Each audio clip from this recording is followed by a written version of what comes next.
Saludos, señoras y señores, y bienvenidos a una entrega más del Mundo por Montera, el canal más audaz para el público más inteligente.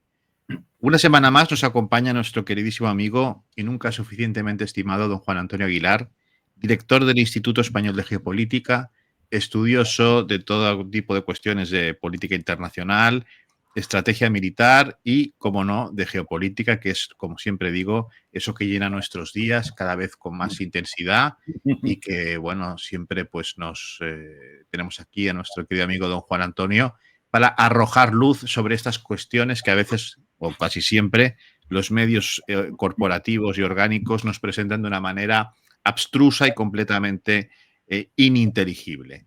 Don Juan Antonio, ¿qué tal? ¿Cómo ¿Qué estás? tal? ¿Qué Bienvenido. tal? Muy bien, muy bien. Pues nada, aquí estamos. Me he acordado de ti esta semana porque el señor Espinosa de los Monteros ha arremetido contra Rubén Gisbert. No sé si lo sabías. Sí, sí, sí, lo he visto. Lo he Lo has visto visto, que, ¿no? Sí, sí. La, que la banda de la pijería está soliviantada, por lo que parece. sí, sí, el señor, bueno, como le llamamos en este canal, el señor Spinete, junto con varios otros de sus, bueno, amiguitos, ¿no? Dani no sé qué, y uno de que había estado en Vox también como él, pues sí, sí, se han metido con Rubén Gisbert, al cual pues mandó un saludo, ¿no? Pues estamos hermanados en esta especie de señalamiento y de mala leche que se gasta nuestro amigo Spinete, ¿no? O sea que bueno, pues ahí estamos, ahí estamos. Se creen que todo es suyo, se creen que todo es suyo, tienen Sí, sí, sí. esta fanfarronería y esta Luego, capacidad de, sí, sí, sí, sí. bueno, Luego, a cuenta del análisis que hagamos hoy, diré algo que afecta a muchos, incluido a Spinette y compañía, ¿no? Es decir, que ya, digamos, porque toca a ver cómo hemos podido aguantar todos estos 2 años, ¿no? Pero bueno, eso será al final. muy bien. Pues como te digo siempre, los micrófonos son tuyos. ¿Qué tenemos Nada, sobre el simplemente tapete? yo creo que interesa a cuenta de la publicación, ¿no?, el mismo día de este viernes, de la nueva estrategia de seguridad nacional por parte de la administración norteamericana, pues que implica una serie de cambios muy curiosos, muy significativos. Y para eso, bueno, pues yo creo que lo primero es poner en orden una panorámica a la gente que nos ve, para que, bueno, pues vean el alcance que tiene todo esto, ¿no? Bueno, Magnífico. ¿qué teníamos en estos momentos, en estas últimas semanas?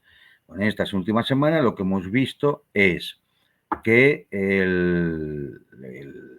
la guerra ya en Ucrania está ya determinándose. Y no digo terminándose, digo ya determinándose. Ya nadie que tenga un mínimo de conocimiento duda que la iniciativa estratégica es rusa, va ganando la guerra, están cayendo ya ciudades importantes una tras otra. Hablado de Kupiansk, de Volchansk, de Pokrovsk, Minograd va a caer en breve, pues ya está completamente cercada, Seversk va a caer también en breve, se ha hundido el muro de Zaporozhia, donde teóricamente ahí tenían que detener el avance ruso, ¿no? Porque además el muro de Zaporozhia tenía 2 funciones principales: una, evitar que llegara a la capital del Oblast, Zaporozhia, y la otra, evitar que las columnas rusas avanzaran por la retaguardia de la última línea de defensa de Donbass, que es Slaviansk, Kramatorsk, Konstantinovka. En Konstantinovka ya están dentro las tropas rusas, a Kramatorsk están a 8 kilómetros y a 15 kilómetros de Slaviansk. Es decir, la realidad es que el frente ucraniano, como ya habíamos predicho en muchas ocasiones, analizando lo que es una guerra de desgaste, pues está prácticamente deshaciéndose, ¿no? Entonces no es una cosa que vaya de un día para otro, ni de una semana para otra, pero esa es la tendencia, ¿no? Hay un desgaste absoluto de la fuerza de combate ucraniana, es escasa, no tiene relevo, no pueden hacer rotaciones, hay un problema de mando, Es decir, el mando ucraniano mismo no está a la altura de sus tropas, o sea, sus tropas mueren en el frente pensando que cumplen con su deber, pero el mando ucraniano no da la talla, no da la talla. Aparte ya hay una sensación general de que están dirigidos por una panda de corruptos y de ladrones, y bueno, por una dependencia absoluta del extranjero, es decir, con un desgaste acumulativo, porque claro, esto ya viene de meses y meses de desgaste, ¿no? Y ahora mismo pues, se encuentra con una caída en el suministro de armas, retrasos en la llegada de otros sistemas, la población joven huye del país, es decir, al momento que han abierto la posibilidad de que de 18 a 23 años puedan estudiar en el extranjero, se han vuelto dos estudiantes y han empezado a salir por decenas de miles, ¿no? Es decir, bueno, pues la consecuencia operativa es que lo único que pueden hacer es intentar detener los avances rusos en algunas zonas críticas del frente, pero sin margen ya para planificar operaciones ni contraataques significativos. Esa es la situación. Claro, esto se ve, ¿no? Cuando se ve que simultáneamente Rusia mantiene operaciones prolongadas, ininterrumpidas, en sectores clave, con un avance progresivo, constante, proporcionado. Es decir, claro, desde el punto de vista militar ya no hay ninguna duda de lo que va a pasar. Va a pasar es que en algún momento se va a llegar a un punto de ruptura, se va a hundir el frente y esto ya no va a haber quien lo pare. El desastre no va a haber quien lo pare. Entonces, bien, la parte dirigente de ese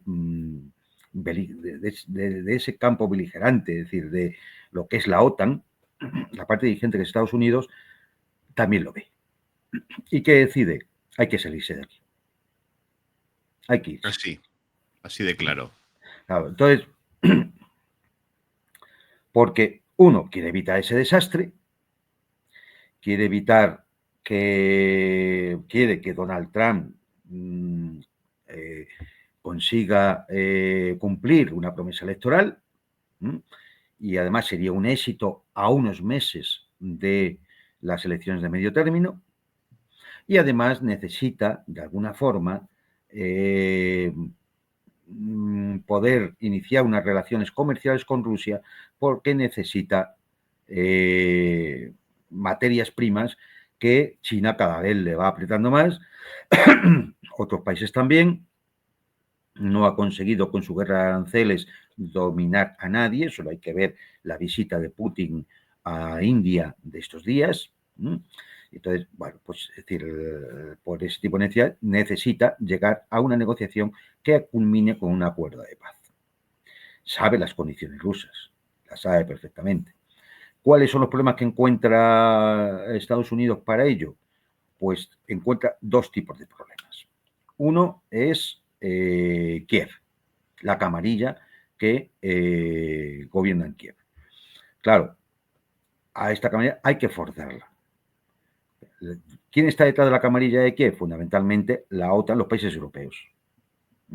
Con lo cual hay que forzar tanto a unos como a otros. ¿A Kiev cómo? Pues muy sencillo. Lo hemos visto. Han empezado a salir todos los asuntos de corrupción que ya, por otra parte, todo el mundo sabía. Pero lo callaban, claro. Claro, simplemente que ahora la Oficina Anticorrupción de Ucrania, la NABU, manejada desde la Embajada Norteamericana, ha decidido empezar a sacar hasta el punto de que han acabado con la mano derecha de Zelensky, el auténtico cerebro de todo el tema. Muy bien.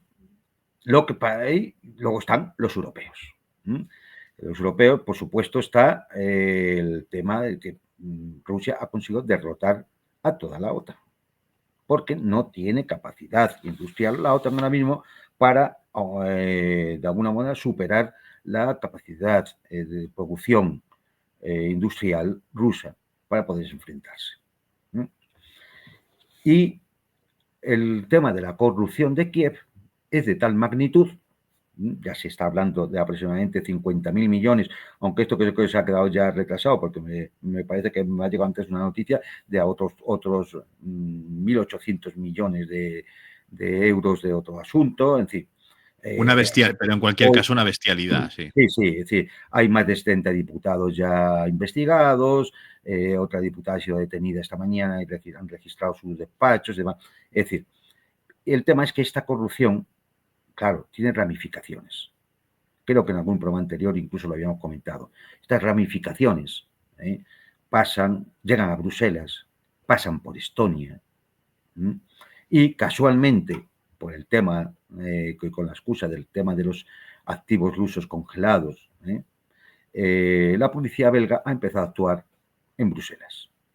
Y también ya hemos visto que ha caído Federica Mogherini, que era la antecesora de Borrell, ha caído, está detenida, han detenido también a la mano derecha de Borrell. Yo no sé qué pasará con Borrell, pero sí que han registrado los despachos y oficinas de la señora Kallas. Por una razón sencilla, porque al final 48.000, 50.000 millones de dólares no los puede esconder Zelensky bajo un colchón. Está claro que eso se ha esparramado por toda una red de corrupción que pasaba por Estonia, además, y que no sabemos hasta dónde alcanza. Pero da igual, porque quien ha movido esto no busca que se elimine toda la red de corrupción. Lo que busca es dar el aviso de que o accedéis o vais a caer todos. Recordar a nuestros espectadores que en el último programa, en el que ya mencionamos la cuestión de las corruptelas en Ucrania, tú ya dijiste que, bueno, que a ver si esto no llegaba hasta Bruselas. Y efectivamente hemos visto cómo han detenido a Federica Mogherini, ¿no? Es decir, es Claro, que... y ya veremos, Claro, todo esto es un aviso. Es decir, los norteamericanos lo que están dando es un claro aviso. Oye, o accedéis, o aquí vais a salir todos. Están apretando las tuercas, vamos. Vale, están apretando las tuercas. Entonces, ¿para qué? Para efectivamente poder forzar esa negociación con Rusia que permita llegar a un acuerdo de paz. Pero bueno, todo esto es verdad que más o menos podríamos decir, bueno, pues esto es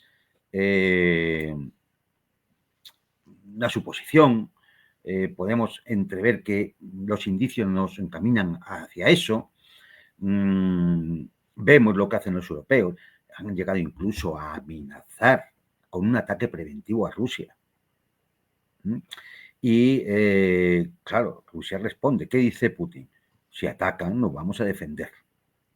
Y ahora dicen que Putin es el que amenaza. Esto amenaza, ¿no?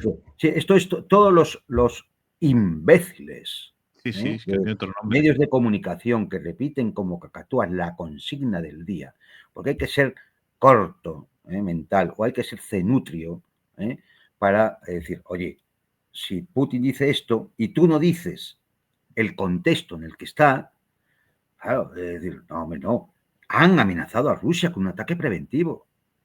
El jefe del comité militar de la OTAN, un general, ha amenazado con un ataque preventivo. ¿Y qué piensa? ¿Qué quiere que diga Putin? ¿Que se rinde? No, te va a decir que se va a defender. Y como aquí no entienden el tema, es decir, no son capaces de llegar a ver claro, es decir, la OTAN son 30 países.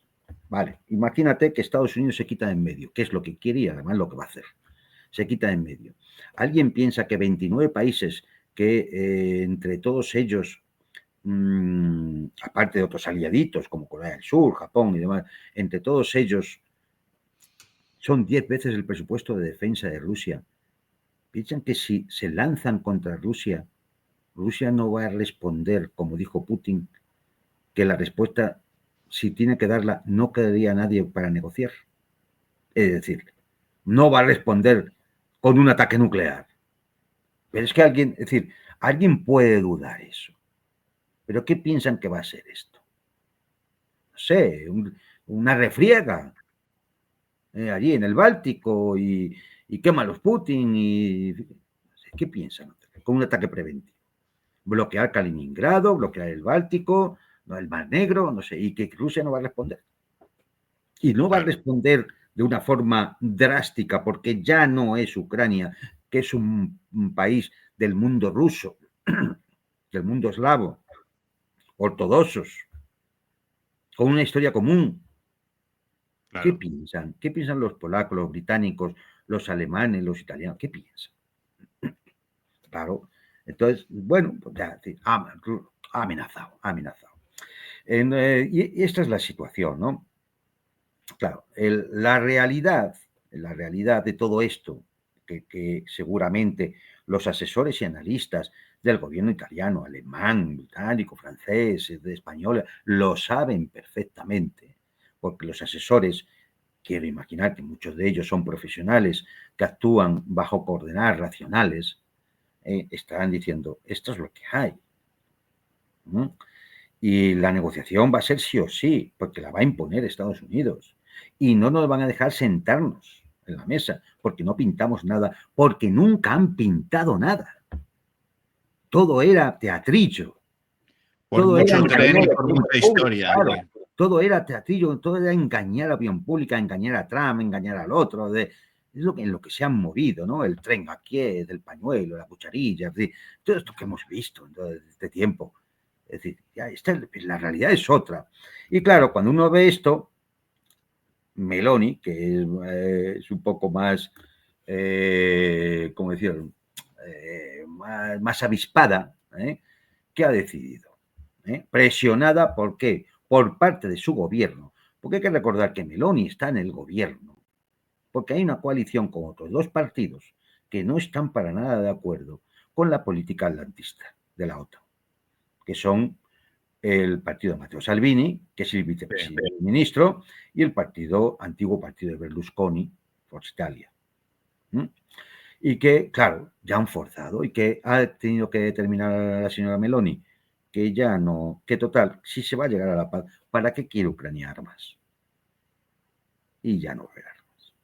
Súmesele a esto que desde la Casa Blanca también se dice que se ha acabado el envío de sistemas de armas. De hecho, los últimos pedidos que se hicieron todavía bajo, digamos, bajo pago de Estados Unidos ya se han anulado, no se han enviado.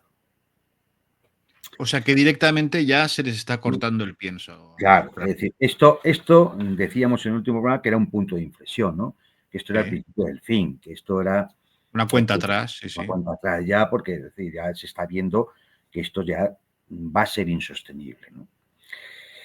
Eso no quiere decir que no intenten provocar alguna acción encubierta, sobre todo los británicos, para sostener esto como sea, ¿no? A ver si haciendo una gorda, los rusos se cabrean, responden de una manera airada, ¿no? Y entonces la administración norteamericana se vea aprisionada ahí en la situación, pero cada día que pasa esto se vuelve cada vez más difícil. Y ahí ha venido, porque, ya digo, todo esto al final son análisis con los datos que tenemos, con los indicios que tenemos, con la información que nos llega, oye, pues también podemos equivocarnos, ¿no? Pero ha venido hoy, este viernes, la publicación de la nueva Estrategia de Seguridad Nacional norteamericana. Y aquí hay cosas importantes, porque nos indican, efectivamente, que hemos llegado al punto de inflexión y que aquí van a cambiar cosas necesariamente. Pongo en contexto. Cuando hemos hablado en geopolítica de que una potencia hegemónica, Estados Unidos, iba a ser confrontada por potencias emergentes, y más si estas potencias emergentes, para aumentar su poder relativo frente a la potencia hegemónica, se alían, China, India, Irán, Rusia, los BRICS, la Unión de Cooperación de Shanghái, en fin, empiezan a conformar un bloque para poder enfrentarse a la hegemonía occidental o anglosajona. Siempre hemos dicho que ¿qué podía hacer Estados Unidos? Que es un imperio en declive. Estados Unidos podía caer en la trampa de Tucídides y ante el miedo de que le van a quitar su hegemonía, acabar provocando una guerra mundial. Claro, esto en otros momentos de la historia, y así se ha estudiado por Graham Allison de Harvard, es decir, en otro momento de la historia da lugar a una guerra generalizada. Pero claro, en un mundo nuclear, eso puede acabar escalando a un punto de destrucción mutua asegurada, con lo cual no hay ganancia. Eso es una guerra que no se puede ganar. Y nadie inicia una guerra que no se puede ganar. Salvo los locos. Que también los hay. Los hay, entre los chalados del Báltico y los fundamentalistas sionistas cristianos norteamericanos, que piensan que si llega el Armagedón es porque es la antesala de la segunda venida del Mesías, pues están dispuestos a cualquier burrada, ¿no? Pero tenemos que suponer, al hacer análisis, que siempre vamos a tener actores racionales. Con lo cual, caer en la trampa de Tucídides no es la mejor opción para la hegemonía norteamericana. ¿Qué otra cosa podía hacer? Mantener el declive y colapsar internamente. Una caída de imperio, pues como ocurrió con la Unión Soviética o con el Imperio Romano, pues, te lo hemos visto en la historia. Tampoco creo que sea lo más agradable para los norteamericanos. Intentarían buscar otra opción, ¿no?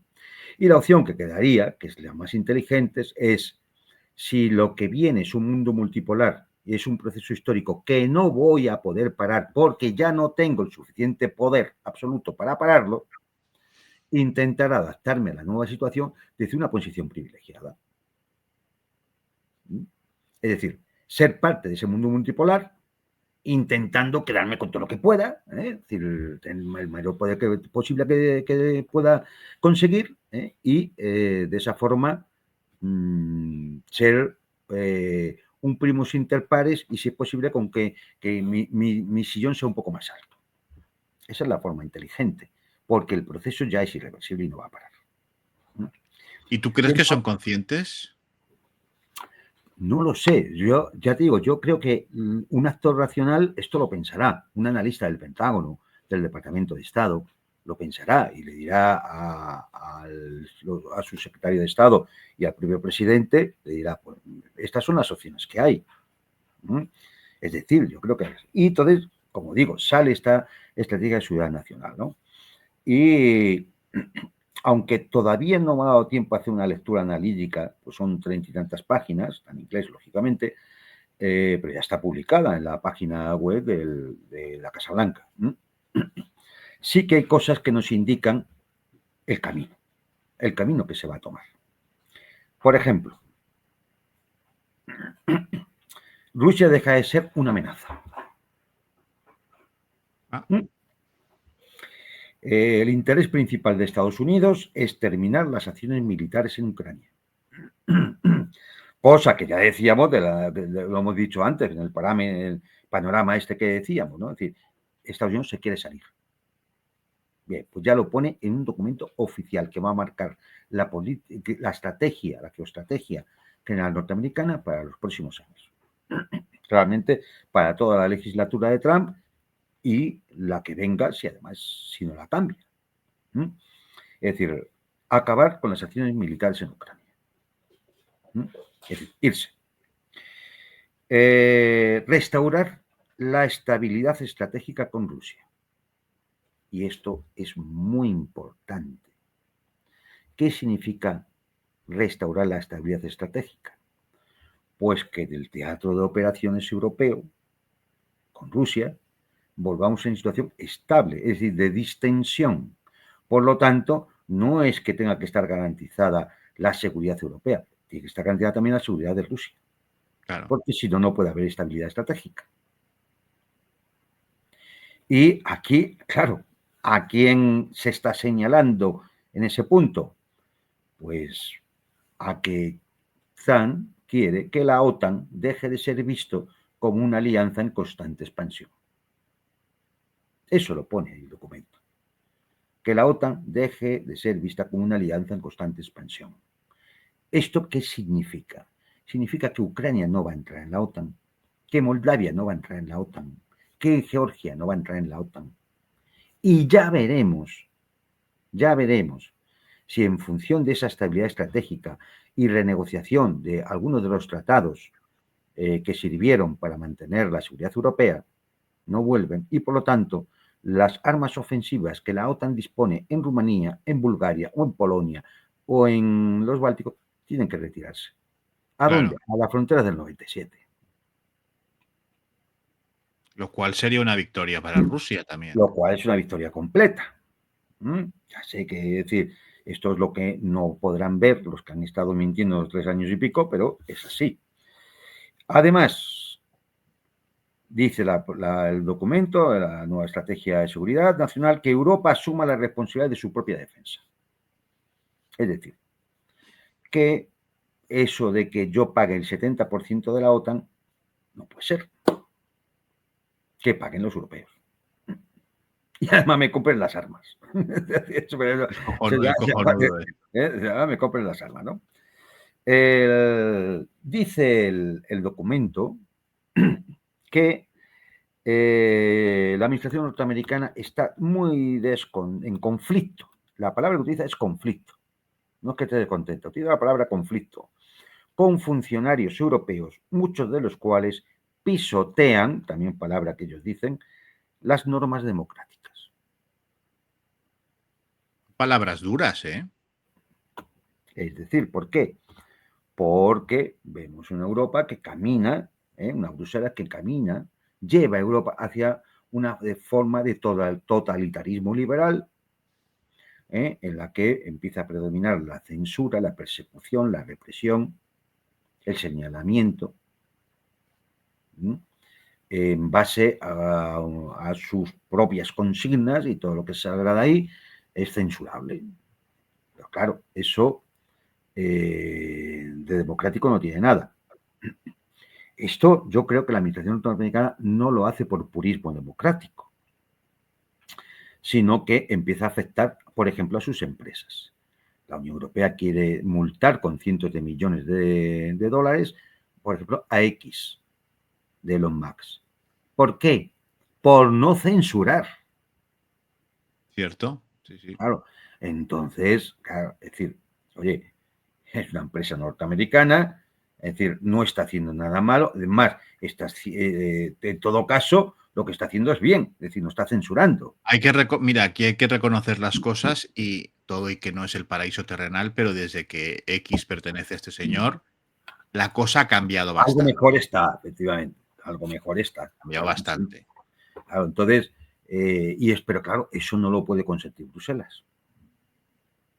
Y entonces, bueno, ¿qué busca? Realmente lo que busca es que X se cabree y se vaya de Europa, porque así ellos tienen el terreno libre para la censura, la imposición, la manipulación, la mentira. Entonces, yo creo que, ya digo, no creo que esto simplemente sea por puridad democrática, sino porque hay intereses. Oye, por no censurar, van a multar con cientos de millones de dólares a una empresa norteamericana. ¿Pero esto qué es?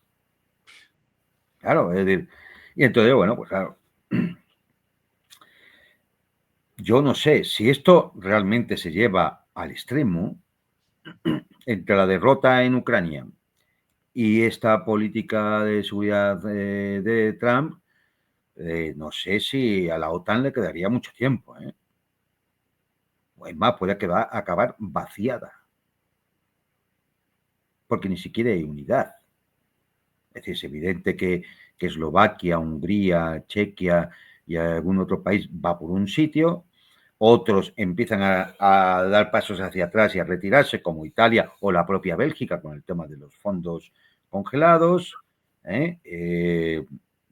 No sé, es decir, vamos a ver a la hora de la verdad qué habría y Claro. si sigue siendo sostenible, ¿no? Es más, en una reunión reciente, los representantes del Pentágono le dijeron a los europeos que Washington no está satisfecho con el progreso europeo en cuanto al rearme, es decir, no están comprando las suficientes armas. Y eso puede significar que Estados Unidos se retire de proyectos conjuntos de coordinación de defensa con la OTAN. Ya me había amenazado con retirar tropas en el este. Esto significaría retirarse ya de proyectos de coordinación con la propia OTAN.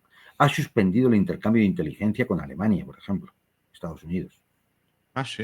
Sí, entonces, claro, estas cosas empiezan a ser muchas pequeñas cositas que nos indican el camino que ya está explicitado en un documento oficial como es la Estrategia de Seguridad Nacional. No, y que sumadas pues tienen una Claro, repercusión, ¿no? claro. Y que van en la línea de lo que expresa ya un documento oficial, que ya no es una balandronada típica de Trump, ¿no? Hoy suelto una cosa o pongo un tuit y demás. No, ahora ya tenemos un documento oficial que marca estrategias. Es un documento que tiene que tener el Departamento de Estado, que tiene que tener el Departamento de Defensa, el Departamento del Tesoro, porque al final aquí hay dinero. Es decir, esto marca cierta línea política estratégica. Y este es el camino. ¿Qué más dice? Por supuesto, hay una cosa de decir, ya no ve el Oriente Medio como un factor dominante en la política exterior. ¿Por qué? Porque piensa que después de los acuerdos de Plan de Gaza y los acuerdos de Abraham, donde ahí están metidos los cataríes, los emiratíes, las petromonarquías, y que, digamos, si ahora se mantiene el status quo con cierta tranquilidad, pues no va a ser un escenario dominante, salvo que Israel le dé por la locura de atacar a Irán, eso cambiaría las cosas, es decir, pero, vamos, no creo que esté en la situación ahora mismo como para alegrías de ese tipo. Con lo cual, Oriente Medio dejaría de ser un punto dominante, un factor dominante en la política exterior norteamericana. ¿Por qué? Hay que centrarse en la cuestión del Asia-Pacífico, China. ¿Por qué? Porque China realmente es el gran competidor de la hegemonía norteamericana.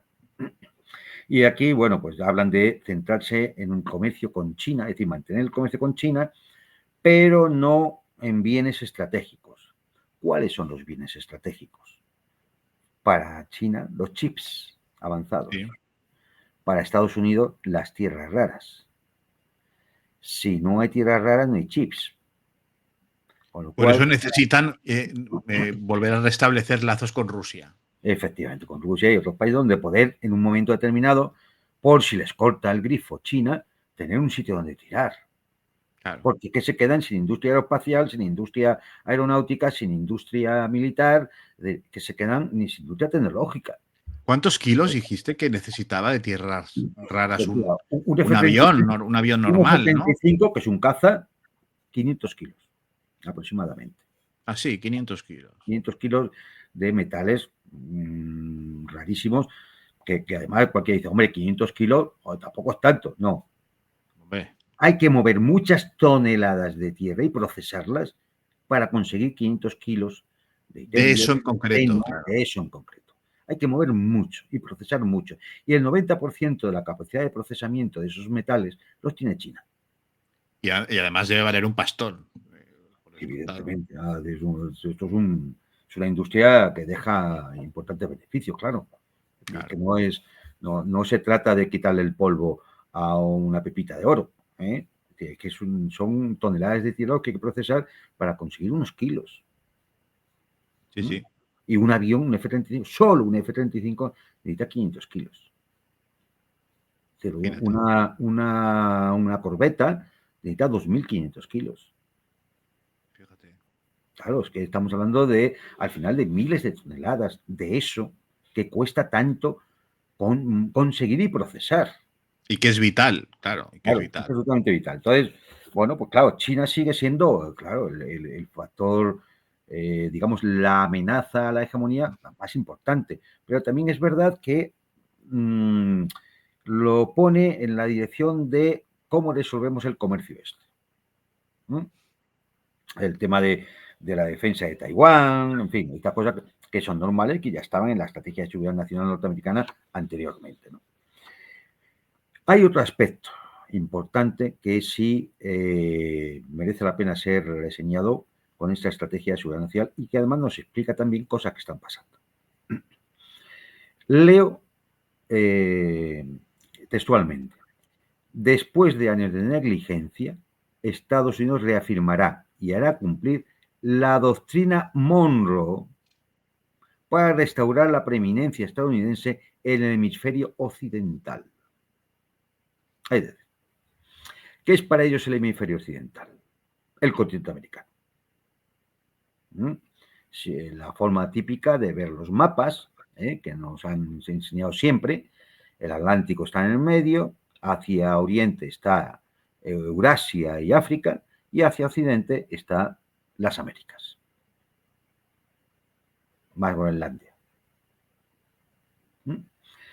Y, claro, ¿qué es la doctrina Monroe? La vieja doctrina Monroe, la de considerar a Centroamérica y a Sudamérica el patio trasero de Estados Unidos, o dicho de otra forma, su retaguardia estratégica, la que le puede proveer de energía, de materias primas, de tierra rara, de litio, incluso de agua potable, de productos agrícolas, de madera, en fin. Decir que reafirmará y hará cumplir la doctrina Monroe, la doctrina de las cañoneras, es muy fuerte. Y los sudamericanos deberían empezar a tomar nota de esto. Tendrían que empezar a tomar nota de esto. El plan de la Estrategia de Seguridad Nacional promete negar a los competidores no hemisféricos la capacidad de posicionar fuerzas en la región o controlar activos estratégicos. ¿A quién se refiere? A China, fundamentalmente, a Rusia y también a Europa. Es decir, América para los americanos del norte, como siempre. Sí, claro. Como siempre, como ha sido desde hace 2 siglos.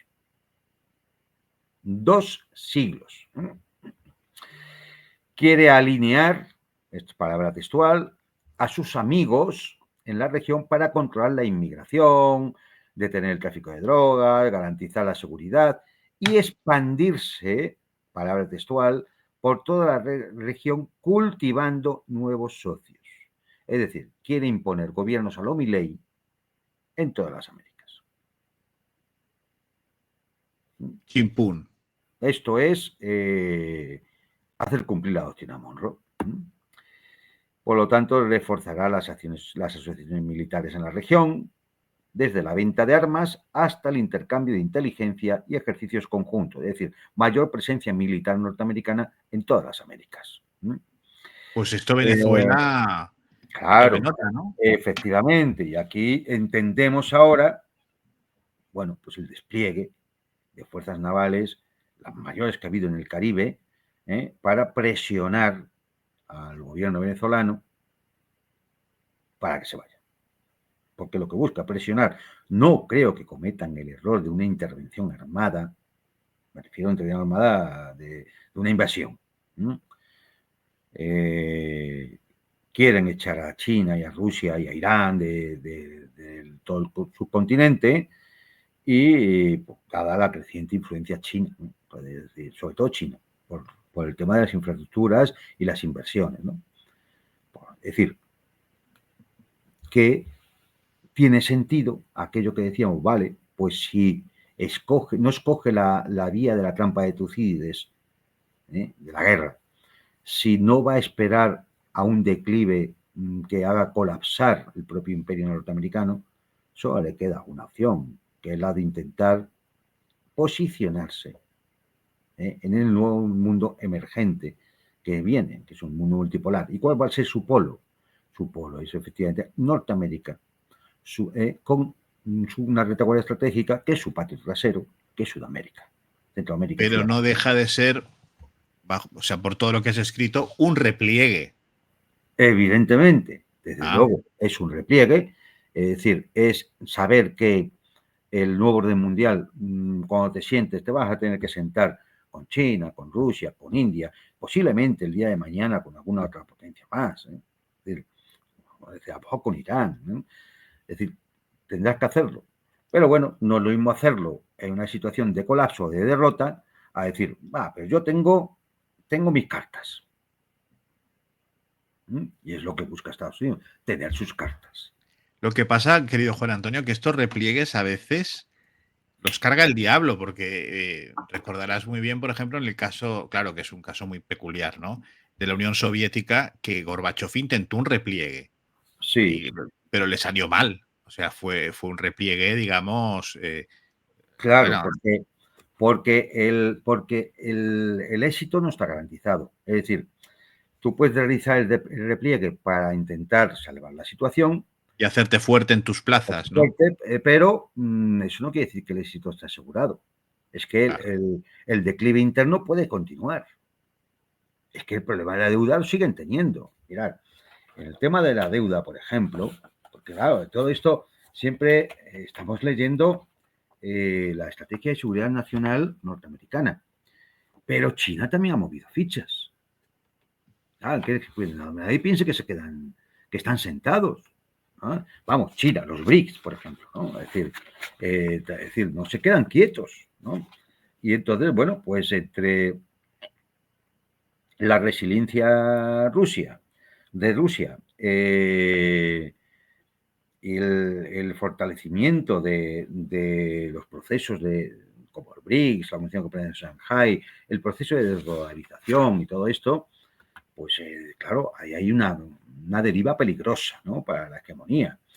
Y uno puede, bueno, y que decir, cosas que ya han hecho los chinos, que van en esa dirección, de ir debilitando el dólar, que van en dirección de ir debilitando la hegemonía norteamericana. Por ejemplo, el tema de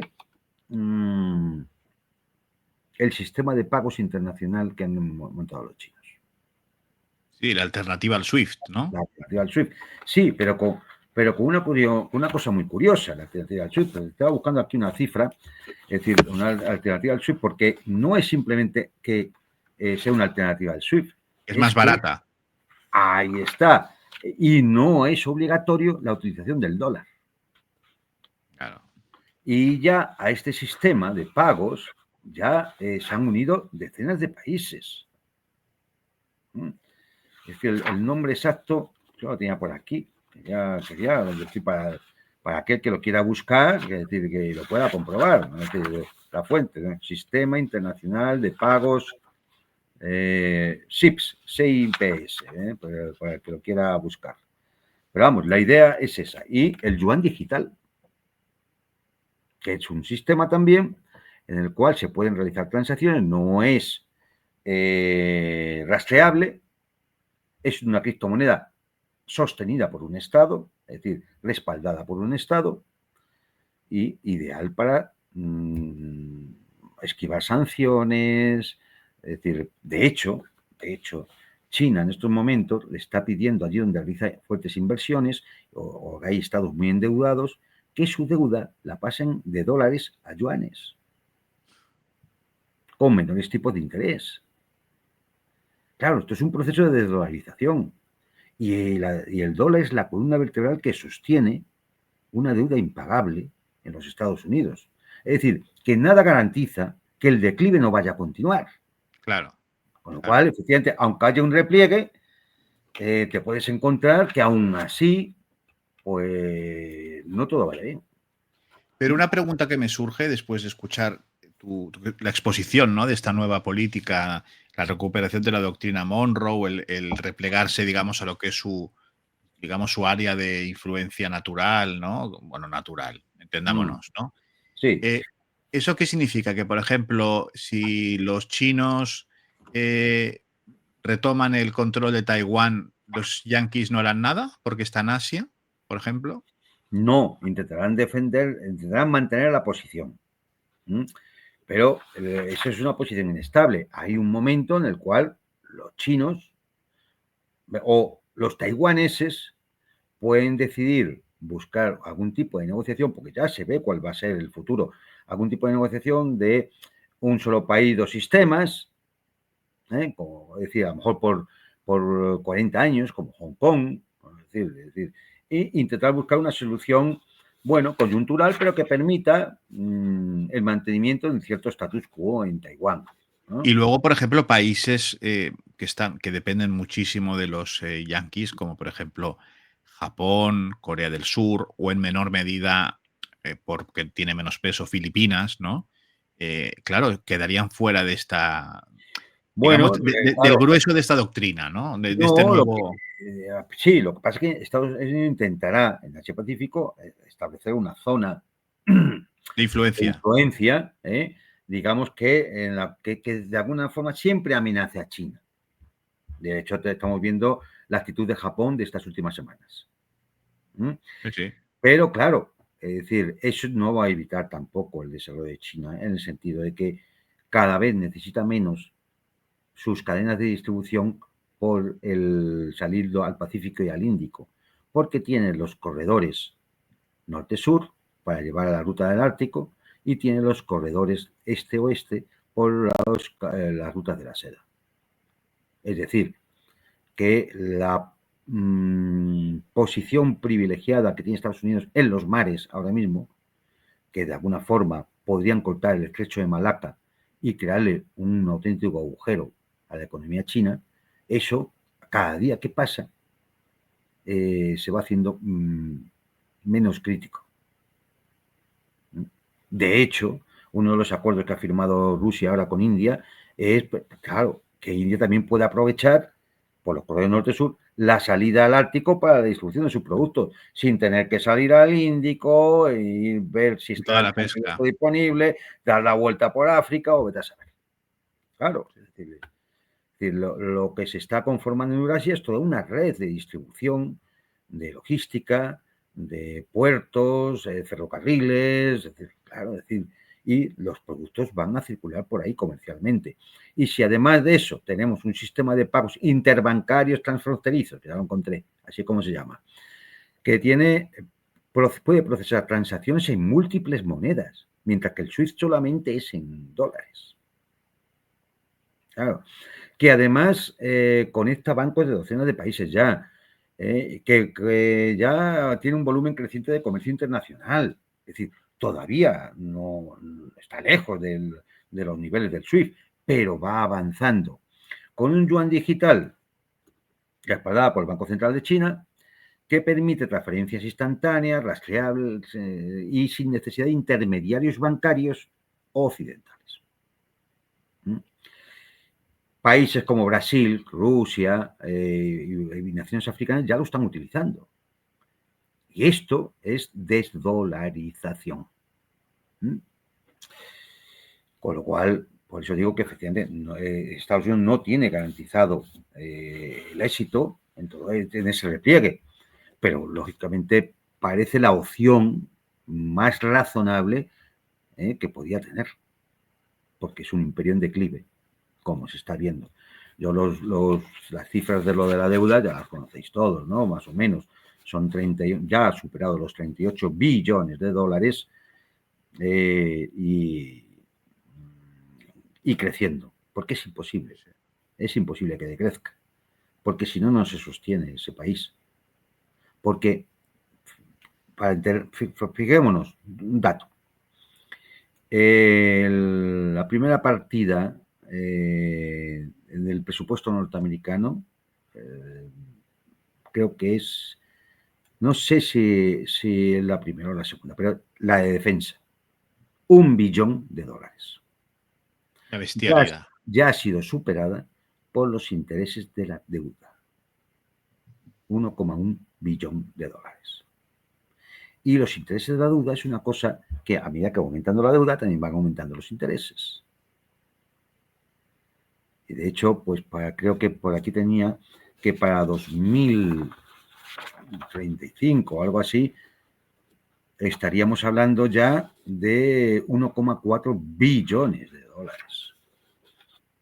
Barbaridad. Claro, esto es impagable. Entonces, ¿cómo se está pagando? ¿Cómo se sostiene? Pues porque gran parte de esa deuda la compran bancos, entidades financieras que lo tienen como bonos del tesoro, o países como Japón y China que tienen miles de millones de dólares en bonos de deuda estadounidense. Por eso no la pueden vender de golpe, pues significaría hacerse un agujero a sí mismos. Claro.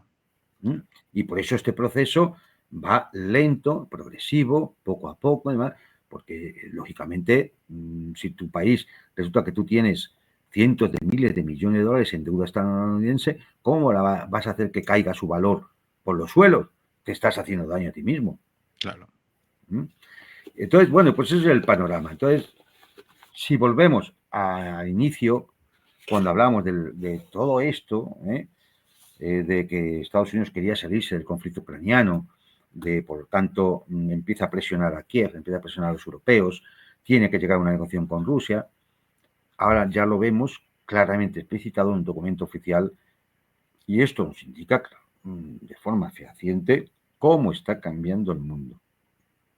Y nos indica también que cuando hacíamos hace meses, hace un año, hace 2 años, análisis e intentábamos exponer una situación de este tipo sin tener todos los datos, sin tener los planes, es decir, que tuviera el Kremlin, ni Xi Jinping, ni la Casa Blanca, ni nada es decir, cuando y de alguna forma preveíamos que una situación como esta podría darse, es decir, estábamos acertando porque estábamos intentando decir la verdad. Y entonces aquí llega lógicamente la pregunta, ¿pero qué ha pasado? Pero vamos a ver, ¿no va ganando Ucrania? ¿No estaba toda la OTAN unida detrás? ¿No se iba a desplomar Rusia? ¿No iba a colapsar? Y aquí es donde sí que tenemos que hacer una reflexión, porque es la reflexión que nos afecta a todos. Aquí, sobre todo los europeos, aquí se han cometido las élites europeas, financieras, económicas, mediáticas, políticas, han cometido 3 errores terribles. Primero es que piensan que se puede mentir a todo el mundo durante todo el tiempo. Y claro, eso no funciona así. Al final, la verdad, como el agua, va buscando sus resquicios y acaba saliendo a la superficie. Nos han estado mintiendo durante 3 años y medio, bueno, mucho más, ¿no? Pero referido a esta situación geopolítica, durante 3 años y medio nos han estado mintiendo conscientemente. Porque si algunas de estas cosas que hemos ido contando durante todo este tiempo, nosotros las sabíamos con menos medios, ¿cómo no lo iban a saber los que tienen todos los medios? Y fuentes abiertas, claro, por supuesto. Claro, claro. Luego, entonces, hay que deducir que sí lo sabían, pero mentían conscientemente, porque desde el primer momento toda su intención ha sido mentirle a los ciudadanos conscientemente. Cuando nos decían que Putin tenía 2 cánceres, tenía Parkinson, los oligarcas rusos iban a dar un golpe de Estado, ya no les quedaban misiles ni artillería, es decir, estaban haciendo misiles con chips de lavadoras, los rusos asaltaban las trincheras con palas o iban en burro, un ejército de borrachos, ineficiente, se habían quedado sin tanque, tenían que sacar viejos tanques de los museos para poder utilizarlos. Sí, todo esto se ha dicho y lo hemos oído. Sí, ¿Se ha sí. dicho? Esto iba a colapsar la economía, iba a pegar un colapso, vamos, el rublo se iba a hundir. Todo esto lo hemos tenido que escuchar una vez tras otra. 3 años y medio aguantando y soportando las mentiras de esta gentuza, pensando que mintiendo a todo el mundo durante todo el tiempo les iba a dar resultado. ¿Y ahora qué? ¿Y ahora qué? Exacto. ¿Y ahora qué? ¿Qué van a decir los de la sexta, la séptima y la octava? ¿Qué van a decir los del periódico de allí y de acá? Los muecines de que por la mañana se suben a la torre de la radio, ¿no? Es decir, como si fuera el imán de la mezquita, a soltar sus chorradas. ¿Qué ahora qué? Ahora qué malos Putin, ¿no? Es decir, la peste porcina, la ha traído Putin. Este es lo habitual, todo lo habitual, ¿no? Otro error, pensar que todo el mundo se queda sin memoria y que todo el mundo tiene miedo. Y al final, pasados los primeros momentos de shock, hay gente que deja de tener miedo. Y cuanto más tiempo pasa, menos miedo se va teniendo. Y cuanto más tiempo pasa, y cuanto más la gente más va hablando y más se va enterando de las cosas, y por las redes sociales, y porque le comenta un vecino, un compañero, también empieza a tener memoria. Y a poco que haga, aunque yo sé que la memoria es frágil, uno recuerda lo de los chips de lavadoras, y acaba acordándose de, pero no iban a dar los oligarcas un golpe de Estado a Putin, pero no se iba a hundir la economía rusa, que estaban poco menos que muertos de hambre, es decir, que ya no les quedaba ya nada, si se habían ido todas las empresas. ¿Se acuerdan se habían ido todas las empresas Sí, occidentales? sí. Bien, el resultado real, datos estadísticos, es que solo se fue el 16% de las empresas. Y algunas se fueron con la boca pequeña, cambiando el letrero, pero Exacto. manteniendo la empresa. Por ejemplo, Zara. O, por ejemplo, Coca-Cola, que empezó a venderse en Rusia con una etiqueta nueva, la buena. Y era Coca-Cola. Todo el mundo decía, qué bien se ha hecho, sabe igual que la Coca-Cola. Ves Coca-Cola, Es claro. que la Coca-Cola. Es Exactamente. decir, esto es. Es decir, ¿y ahora Es la qué? realidad. Esta es la ¿Ahora realidad. qué? ¿Ahora qué? Y el tercer error que han cometido estas élites es pensar que son impunes y que los actos no tienen consecuencia. Y, claro, cuando uno se da cuenta de que el mundo cambia, está cambiando, y que precisamente la Unión Europea y la OTAN pueden estar en una situación de crisis terminal, pues algunos deberían pensar en lo que han hecho que va a tener consecuencias. Porque el karma es muy malo. Yo siempre lo repito. Es aquello del que la hace la paga. Sí, sí. El que la hace la paga. Eso, la impunidad es lo que debería pensar Zelensky y Yermak y el ministro de Cultura y el de Defensa y el de Energía. Esto lo deberían de pensar, que eran impunes. Mirad dónde acabó la impunidad. Y hombre, y esto, para unas élites que tienen el alma negra, el corazón podrido y el cerebro fundido, deberían de pensar que a lo mejor un día la gente no espera unas elecciones, sino que lo que espera es un ajuste de cuentas. Porque aquí se han hecho muchas burradas. Aquí Desde luego. se le ha quitado mucho dinero a la gente para dedicarlo a armar una camarilla a miles de kilómetros de distancia. Aquí se ha arreglado mucho dinero de nuestros trabajadores para mantener esta ficción y esta construcción de mentiras. Y esto debería tener consecuencias. Cuando llegue el momento tendrá sus consecuencias. En fin. Querido Juan Antonio, Y que encima nos quedamos sin Eurovisión, gracias a Dios. bueno, por fin España se libra de semejante ignominia y de Antebodrio. semejante... Yo hay que Exactamente. decir que reconozco que Televisión Española ha tomado una decisión que moralmente era exigible, por toda la cuestión palestina, ¿no? Un genocidio en las cámaras de televisión, entrando todos los días en nuestras casas. Pero además de eso, es decir, como efecto colateral, es un auténtico regalo para no tenernos que ahorrar semejante bodrio, semejante, no sé cómo calificarlo, porque es que cada año ha ido a peor, a peor, a peor, y era Desde un luego. insulto a la inteligencia y un insulto al arte, ¿no? Es decir, a ver, quien quiera arte. Mira, ahora mismo, por ejemplo, comienza la gira del Ballet Clásico Internacional. Por Y ejemplo. va a estar por toda España. Solo hay que entrar, buscar en Google Ballet Clásico Internacional. Ahí aparecerá la página web de la productora. Y ahí tienen por dónde va a pasar por por gran parte de España. Va a haber funciones hasta el mes de febrero.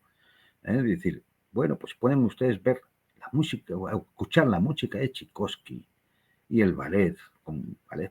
Como el Cascanueces, que es un ballet navideño, Exactamente. o el Lago de los Cisnes, ¿no? Es decir, eso es arte. A algún director de teatro no le gustaba. También algún día habrá que ver, sí, es decir, tienen que responder también sobre alguna de estas cosas, ¿no? Es decir, Sí, pero bueno, señor. que se puede buscar arte, se puede buscar cómo elevarse, y no caer ya en lo más zafio, bajo, que ha sido el concurso de Eurovisión, sobre todo ya de los últimos 15 o 20 años. Ha sido una exhibición de la degeneración Más absoluta. Hay moral y que cultural europea. decir que esto creo que lo comentamos alguna vez, hay que recordarle a la gente, previamente, porque hay que recordar la memoria, hay que escribir la memoria, la historia siempre, que Eurovisión fue un invento también de la OTAN. Exacto, sí, lo comentamos. Sí, ¿No? sí, señor. Querido Juan Antonio, muchísimas gracias, como siempre, por tu capacidad pedagógica y por desenmarañarnos todo lo que nos ocultan. Y nada, nos vemos muy pronto, Dios mediante. Muchísimas gracias. Un saludo a todos y ya sabes, compartir los programas con toda la gente que cree que le puede interesar los contenidos, porque esto es importante. Es decir, Exactamente. es lo que nos da bueno, sentido al trabajo que hacemos. Por supuesto.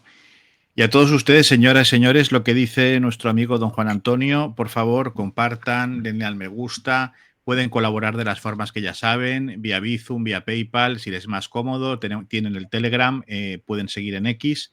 Y muchísimas gracias por haber querido conectar una vez más con El Mundo por Montera, el canal más audaz para el público más inteligente.